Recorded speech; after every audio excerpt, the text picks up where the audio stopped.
Bro பாத்து பேசுங்க. டேய் அப்படிதானே பேச என்ன பண்ணுவேன்? டேய் எவ்வளவு தைரியம் தான் நான் என் ஃப்ரெண்ட் மேல கேட்பேன். அதான் அவன.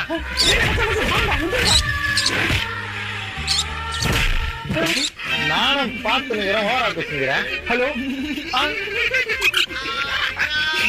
மச்சான், வண்டி பெட்ரோல் இல்லாம நின்றுச்சு. நீ வந்து டோ பண்ண முடியுமா? டேய் நீ வானா நான் வர போறேன். அது என்ன வரணுமான்னு கேக்குற? வா மச்சான், என் வண்டி பெட்ரோல் இல்லாம நின்றுச்சா. கொஞ்சம் பெட்ரோல் பங்க் வரைக்கும் டோ பண்ண வாடா. டேய் பெட்ரோல் பங்க் துபாயில இருக்குது, பக்கத்துல தானே இது. அப்படியே தள்ளினா போடா.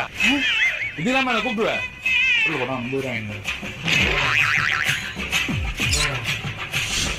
மச்சான் வேற ஏதாச்சும் சாப்பிடுறியா? வேணாண்டா, வயிறு ஃபுல்லா இருக்கு. சரி இரு. டேய் எங்க போற? பே பண்ணிட்டு வந்துடுறா. இருடா நான் பே பண்றேன். டேய் என்னடா நம்ம ஃப்ரெண்ட்ஷிப் அசிங்கப்படுத்துறியா? நீ இங்கே இரு, நான் போய் பே பண்ணிட்டு வந்துடுறேன்.